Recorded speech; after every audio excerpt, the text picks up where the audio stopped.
Do you ever put your friends' business out on social media? Yeah, Why? they do it to me. Who? Yung Miami. No, she don't. Yeah, she do. What she said about you? She say a lot. No, she don't. She put my personal business out there. That's how I started Crucial Please, because she just kept naming multiple men that I was dating just to the world. Why So would you a cheater? No, I was dating multiple men. I would have to At be one in a time. relationship to be cheating on somebody. Right. I'm a bachelor, an eligible bachelor. That's what you call it. In the world of celebrity friendships, betrayals usually play out behind closed doors. But when it comes to Saucy Santana and Yung Miami, the curtains are getting ripped wide open, and what's being revealed is wilder than anyone could have imagined. Out of nowhere, Santana has stepped forward with claims that don't just shake the foundation of his friendship with Miami, they place her at the center of the storm currently surrounding Sean Diddy Combs. From leaked messages to whispered rumors about private gatherings, Santana says he's got proof that Yung Miami's connection to Diddy was never what she made it seem. But here's the part that's leaving fans stunned. According to Santana, their fallout wasn't just about shady behavior or clout chasing. It was about being dragged into something darker, something that's now playing out in federal courtrooms. And with Santana pulling receipts, revealing voice memos, and naming names, the question isn't just what happened. It's how deep this story really goes, and whether Yung Miami is the innocent bestie she claims to be, or a key player in one of hip-hop's most twisted scandals. It all started with a moment that most fans brushed off as harmless. During an episode of Carisha Please, Yung Miami casually brought up Saucy Santana's dating life, joking about the multiple men he was allegedly seeing at once. The energy seemed playful on the surface, just two best friends chopping it up on camera. But behind Santana's smile was a growing sense of betrayal he never voiced. Until now. According to Santana, that moment wasn't entertainment. It was exposure. He claims Miami aired out personal, intimate details about him without permission, using his real-life situations as content. That wasn't friendship, he says. It was exploitation. And that moment, viewed millions of times online, became the beginning of their slow and silent unraveling. To the public, Santana and Miami still looked tight. They posed for pictures, exchanged love on social media, and appeared at events like nothing had changed. But privately, the damage was done. Santana says he started pulling back, and what looked like friendship was just a performance held together by history and habit. What he didn't know then was that their dynamic and his name would soon be dragged into something way bigger.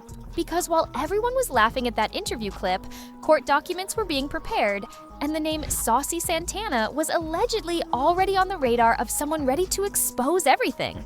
The cracks in the surface widened when a shocking name surfaced in court. Jane Doe, an alleged ex-girlfriend of Sean Diddy Combs. Her testimony didn't just target the music mogul, she pulled others into the spotlight with her, claiming that both Saucy Santana and Yung Miami were part of a complicated web Diddy had quietly spun behind the scenes. In her sworn statement, Jane painted a picture that no one saw coming, a secret triangle between herself, Diddy, and Yung Miami. According to her, the public was sold a watered-down version of the truth. One that painted Yung Miami as a fling, a fun party girl kept at a safe public distance. But behind closed doors, Jane claimed their connection was deeper, more committed, and more emotionally tangled than anyone let on. What really set her off, though, wasn't just the emotional betrayal. It was the public disrespect. She described the moment she saw Diddy lavish Yung Miami with the now infamous Maybach gift, splashing their dynamic across the internet for all to see, while she, the long-term girlfriend, remained hidden in the shadows. According to Jane, that public humiliation pushed her to confront Diddy, demanding he treat her equally, shower her with the same kind of attention, gifts, and acknowledgement he gave to Miami. But instead of healing anything, the confrontation only cracked the silence open wider. And that's when her story took an even darker turn, because her connection to Yung Miami wasn't just emotional competition. She claimed that what Miami was doing behind the scenes was far more layered and possibly dangerous. As the court filings unfolded, the tone shifted from emotional turmoil to disturbing logistics. Jane Doe didn't just feel betrayed by Diddy's relationship with Yung Miami. She began piecing together what she believed was a larger, secretive network of exclusive, invite-only events happening behind the scenes. She described them as Freakoffs, a term that quickly caught fire on social media. According to Jane, these weren't ordinary parties. They were private gatherings with elite guests, carefully controlled environments, and unsettling expectations. And one name that kept surfacing at these events was Saucy Santana. Jane claimed that she personally recognized Santana at multiple Freakoff functions, suggesting that he wasn't just a guest, but played an undisclosed professional role. Whether that meant hosting, coordinating, or something else entirely remains unclear, but her testimony implied a level of involvement that went far beyond being in the wrong place at the wrong time. What shocked people even more was the origin of Santana's alleged introduction into that world. Jane didn't blame Diddy. She claimed that it was Yung Miami who first brought Santana into those inner circles. The idea that Miami, known publicly for her sharp tongue and glamorous lifestyle, was quietly acting as a connector behind closed doors sent social media into a frenzy. And suddenly, this wasn't just a story about betrayal. It was a story about recruitment, exposure, and blurred lines between fame, power, and secrecy. For Santana, being named in that context didn't just raise eyebrows, it raised serious questions. Was he just an innocent +1 who got pulled into the wrong room, or was there something deeper he was finally ready to expose? Jane Doe's claims didn't stop with vague references. They became disturbingly specific. One of the most explosive moments in her testimony centered on an event that allegedly took place in Las Vegas in January 2024. She described the scene vividly: a luxury suite, dim lights, A-list guests, and an atmosphere that felt more orchestrated than spontaneous. Among those present, she claimed, was a world-famous rapper, never named directly, but referred to in court by a lawyer as an icon in the music industry. Alongside him, a male entertainer who, according to Jane, was none other than Saucy Santana. This wasn't the first time she had allegedly spotted him, but this moment stood out. Jane said the energy felt calculated, almost like roles were assigned, and everyone had a purpose. And once again, Santana didn't appear to be a random attendee. He was, in her words, functioning, suggesting involvement beyond simply showing up. Her account of that night mirrored others she referenced: curated guest lists, specific expectations, and a blurred line between high-end partying and something far less innocent. What raised even more concern was her insistence that these events weren't one-offs. They were patterns. She claimed that seeing Santana at more than one of these gatherings confirmed for her that this was part of something regular, something that operated in private while the public remained clueless. And if what she was saying had any truth, then Santana was far more entangled in this underground network than anyone realized. The internet started to buzz. Who was the unnamed rapper? Why were these events described with such secrecy? And more importantly, if Santana was involved, why hadn't he said anything sooner? If Jane Doe's account of Las Vegas shocked people, what came next shattered any illusion of coincidence. According to her testimony, shortly after attending another Freakoff event, this one hosted by a different rapper entirely, Diddy's attitude toward her changed dramatically. She claimed that Diddy confronted her, not with casual curiosity, but with full-blown anger.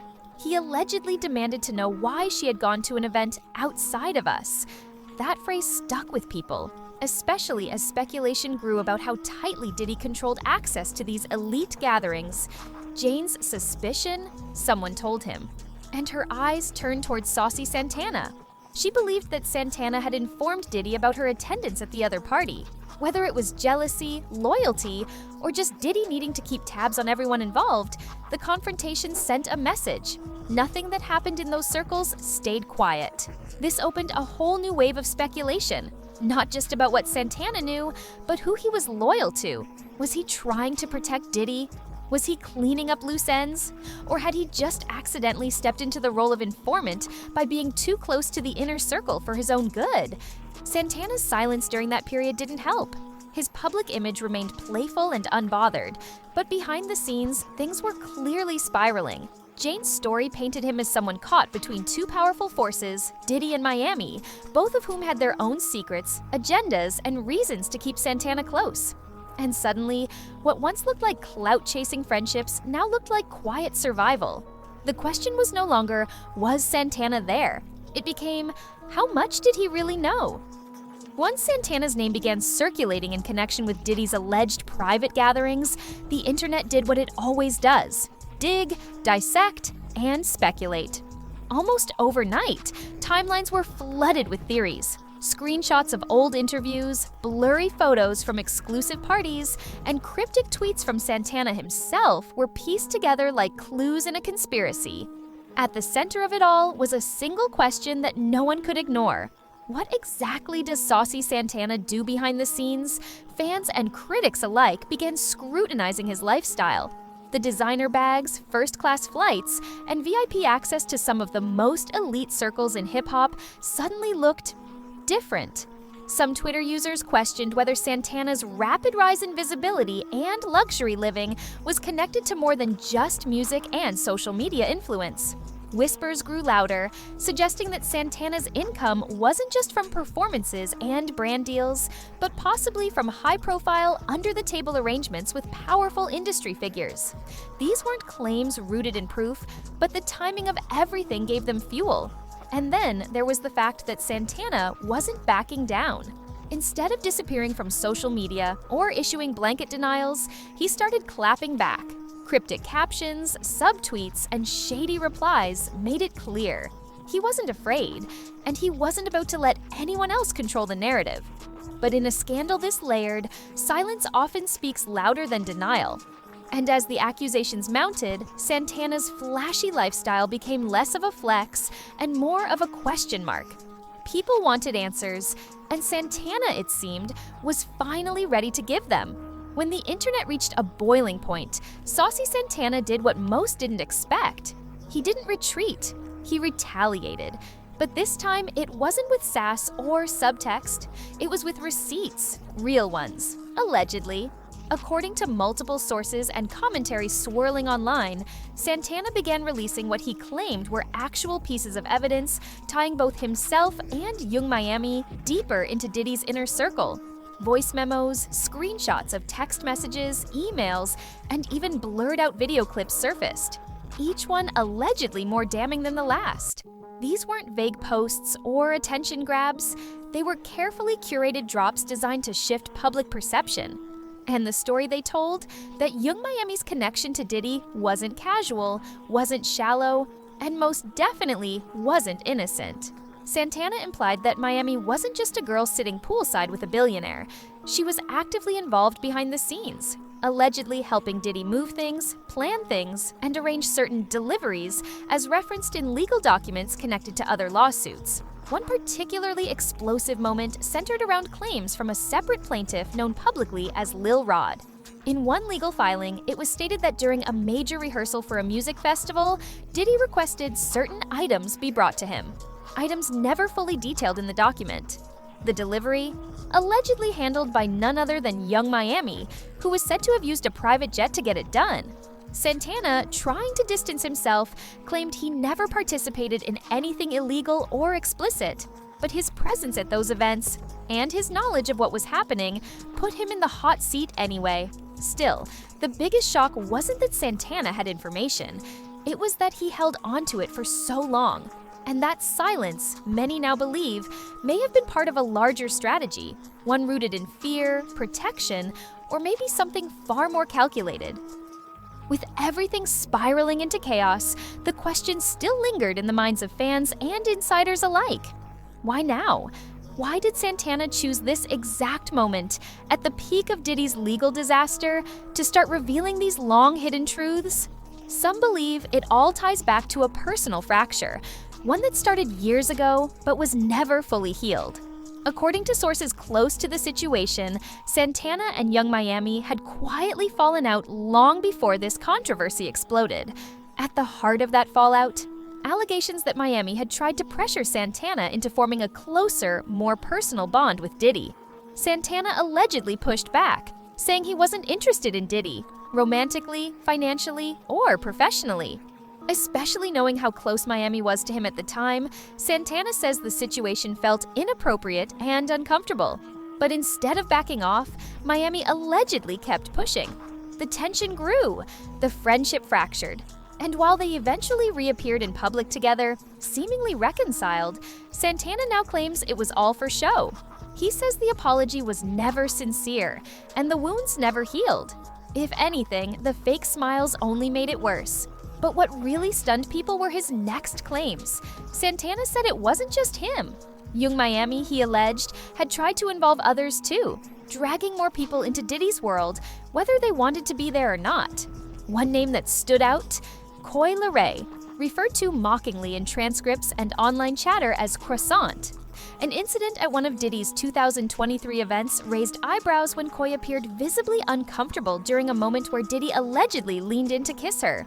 Though the video was short and inconclusive, the awkward tension was clear.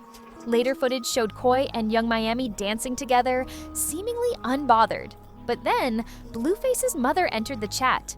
In a viral post, she accused Yung Miami of trying to recruit Coi into Diddy's circle, adding fuel to an already burning fire. Now, with Santana speaking out and the timing aligning perfectly with federal investigations, it's hard not to wonder, was this about vindication, revenge, or finally breaking free from something none of them should have been near in the first place?